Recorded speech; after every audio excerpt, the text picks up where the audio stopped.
Bom, vamos conversar com a Basília Rodrigues, que foi quem cantou essa bola em primeira mão na semana passada para a gente aqui. Tudo bem, Basília? Bom dia, bem-vinda mais uma vez aqui ao Novo Dia, hein? Bom dia, Colombo, bom dia, Stephanie e todo mundo que está com a gente aí no Novo Dia. Basília, como você já tinha informado semana passada, era caçapa cantada, né? Ou seja, o Luciano Bivar estava cumprindo ali algumas etapas formais para chegar a uma conclusão que já existia antes de percorrer esse caminho todo, né?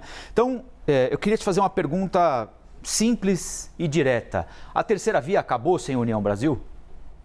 Olha, a terceira via virou uma trifurcação, né? Nem bifurcação. Agora tem 1001 opções. Era, desde o início, uma via com muitos candidatos, poucos votos. Agora a certeza é que não virá uma candidatura única. A gente acabou de vir do bloco de esportes, né? Dá para dizer que ontem União Brasil cumpriu tabela e decidiu anunciar formalmente o que já era sabido e sentido aí nos bastidores. União Brasil não está mais no grupo político formado com PSDB, MDB e também o Cidadania. A opção foi por pular do barco para não morrer na praia. Palavras aí de Luciano Bivar, que é o pré-candidato à presidência da República pela União Brasil, também comanda a legenda, né, o próprio União Brasil, e disse que virá uma chapa puro sangue. O que isso significa? A Stephanie explicou muito bem. Não tem espaço para outra legenda nesta chapa do União Brasil. É União Brasil com União Brasil. É o do tipo sanduíche pão com pão, né? Dá para se dizer assim.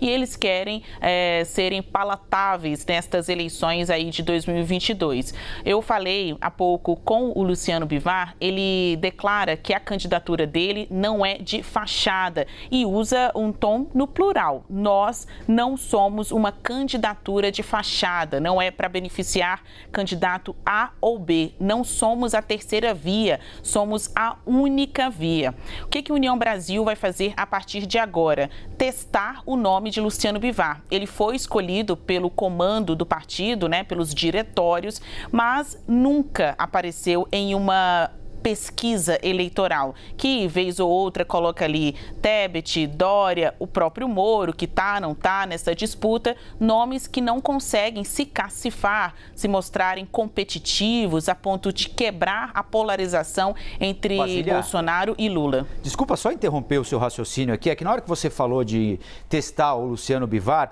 ele foi testado em 2006, é claro, uma circunstância completamente diferente, não dá para comparar nada do que existia em 2006 com o que existirá agora em 2022, até porque em 2006 foram para o segundo turno se enfrentando Luiz Inácio Lula da Silva e Geraldo Alckmin, né?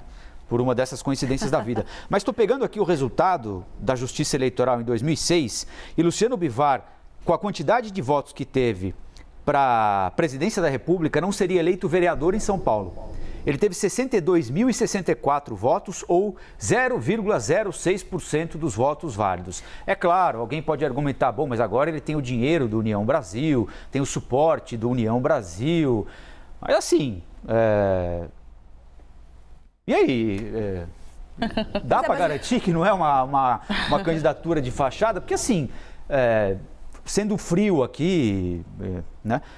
Qual o apelo que tem a candidatura do Luciano Bivar no momento que você tem Lula e Jair Bolsonaro disputando a tapa as eleições, que você tem outros candidatos como Ciro Gomes, que já foi ministro da Fazenda, que já foi governador do Ceará, prefeito de Fortaleza, candidato à presidência 3 vezes, o ex-governador de São Paulo, João Dória, e nenhum deles consegue chegar aos 2 dígitos das intenções de voto, né? Então, a pergunta, mais uma simples e direta que eu te faço é: por que Luciano Bivar? Ô, Basília, deixa eu aproveitar e complementar aqui a pergunta do Rafa, porque assim, era muito discutido ainda, está sendo muito discutido qual é o critério da terceira via para se chegar a um nome, né? Chegou em algum momento a se ventilar a história do desempenho nas pesquisas, né? Levando em consideração esse desempenho, o que quer a União Brasil agora lançando um candidato próprio, a candidatura puro sangue, chapa pura?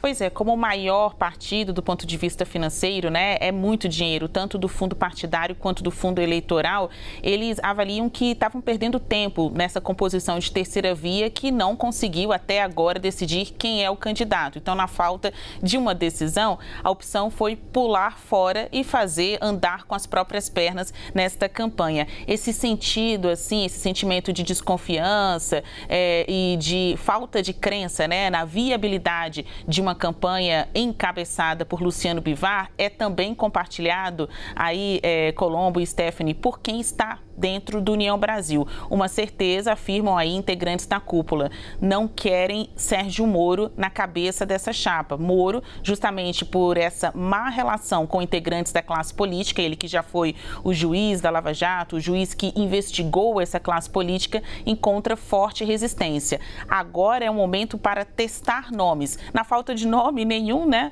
Enfim, quando a gente tem aí vários nomes colocados, não há nenhum candidato. Então, eles estão levantando a bandeirinha de ontem para hoje do nome mesmo de Luciano Bivar. Hoje, inclusive, quinta-feira, Luciano Bivar vai se reunir com o Marco Sintra, que é o ex-secretário de Receita Federal do governo de Jair Bolsonaro, a fim de já começar a montar sua equipe econômica. O objetivo aí é, segundo ele, turbinar aquele velho discurso da reforma tributária. Reformas encontram campo fértil para serem aprovadas no início de governo mesmo, né?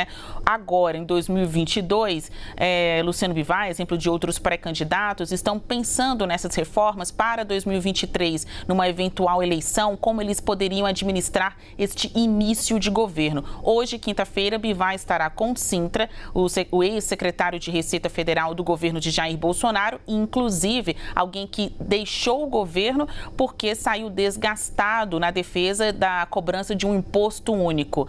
Bivar afirma, não quero mais impostos, quero menos impostos, vou encontrar um caminho para isso. E inicia hoje esta montagem da equipe de pré-campanha. Mas olha, decisão mesmo a gente vai acompanhar ali para julho e agosto. Neste momento, esses atores aí, essas peças do tabuleiro político estão se movimentando, mas sabe que bater o martelo é só em julho, quando virão as convenções partidárias, e em agosto, quando de fato o nome será registrado junto à Justiça Eleitoral. Então agora está pista aberta para todo mundo que quiser concorrer.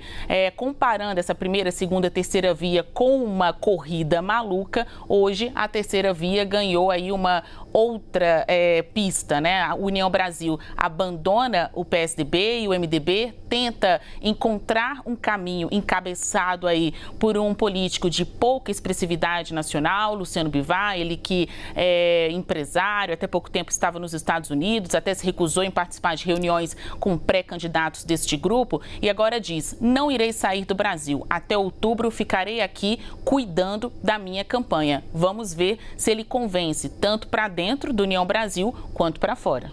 Não tá, então, como diria o poeta, né? Basílio, uma última pergunta rápida, era para a gente encerrar aqui, mas eu não queria deixar de fazer para você. Pode a candidatura de Luciano Bivar, que nesse momento tem poucas chances de sucesso, né? Ser uma candidatura para permitir que a União Brasil apoie, mesmo que não oficialmente, a candidatura do presidente Bolsonaro? Pode. Olha, o que a gente vê aí? Não que exista uma intenção, não é um movimento intencional, mas no momento que o maior partido dessa chamada terceira via, pelo menos do ponto de vista financeiro, pula fora do jogo e apresenta um candidato que se coloca como o escolhido unanimemente, né, por uma decisão unânime dos diretórios, mas quando a gente pergunta alguns caciques do União Brasil, eles pedem para esperar um pouco, acertar, ver como seria essa chapa puro sangue, a definição do União Brasil em sair da terceira via acaba favorecendo a polarização. Os grupos dissidentes desses partidos, não só do União Brasil, mas do MDB, do PSDB, também podem pensar em pular fora com um grupo ainda maior de políticos, né, de seus partidos, para migrar mesmo para as polarizações. Enquanto o centro não se ajusta, quem ganha com tudo isso é o presidente Jair Bolsonaro e o ex-presidente Lula.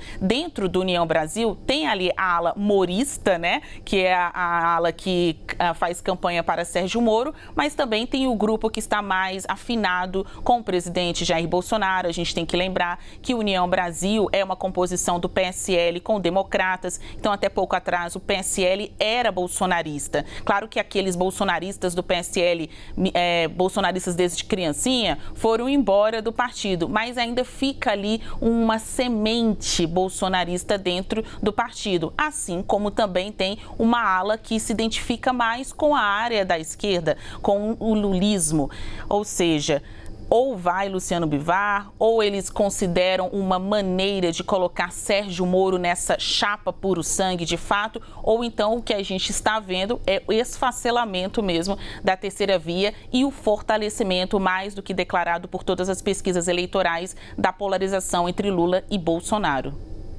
Basília Rodrigues, parabéns, viu, Basília, por ter antecipado mais essa aqui para quem acompanha sempre com vocês. A programação da CNN Brasil.